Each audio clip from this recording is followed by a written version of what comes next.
evil do you have to be to go after kids, like kids who can't protect themselves? It is a growing danger that's destroying families and young lives. Just last month, the FBI issued a warning about the explosion of sextortion cases, predators targeting and blackmailing kids. Tonight, we take a closer look at this serious crime and what's being done to try and stop it.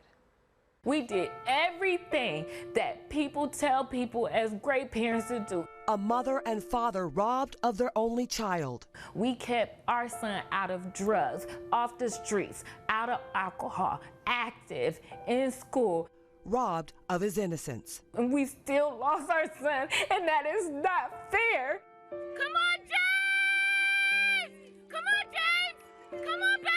17-year-old James Woods, a track star at Streetsboro High School, a victim of sextortion. The teen took his life just days before Thanksgiving after who he thought was a 19-year-old woman started messaging him on Instagram. She asked him, like, do you want to see my boobs and my private part? And James, being 17 and curious, said yes. So she called him on video call, and she showed him, and she said, now show me yours. And he did, and she screenshotted that picture of his private area with his face in it. And then things turned for the worse. James's mother, Tamia, says in less than 24 hours, her son received more than 200 text messages and dozens of calls from what she believes were a group of people saying they were going to ruin his life if he didn't pay them thousands of dollars. I miss my baby.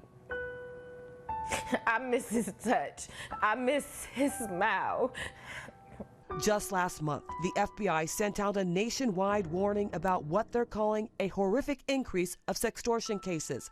Adult predators posing as teens, targeting boys ages 14 to 17 years old. The FBI has interviewed victims as young as 10 years old. Typically, the adult does so by masquerading with a fake account, pretending to be someone that's the same age as that child. FBI Special Agent Preetham Rao leads the Crimes Against Children Department.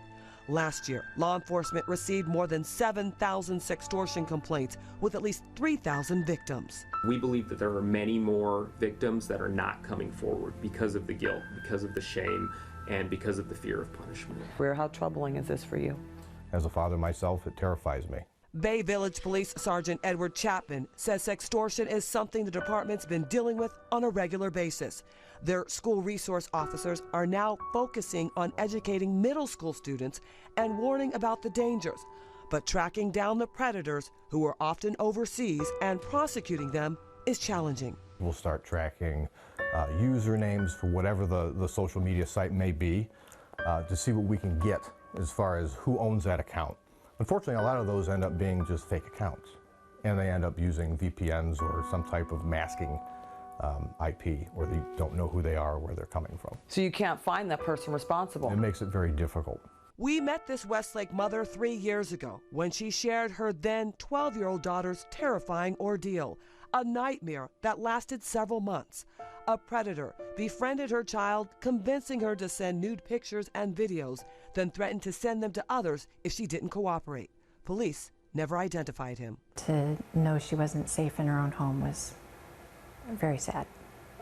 And it took a long time to get back to feeling safe here. Safe after years of counseling. Today, her daughter's thriving and on the road to recovery.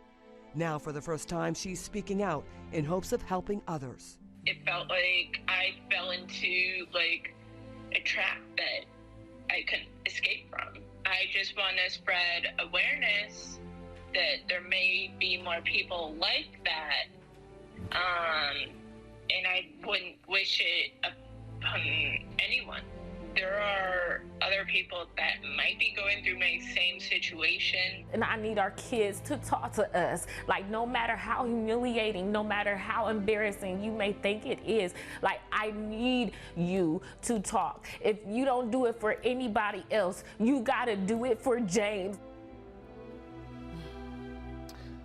Sadly, James isn't the only victim whose life has been lost to this horrific crime. Coming up at 6 o'clock, how one lawmaker who also lost his son is pushing for tougher punishments for these predators.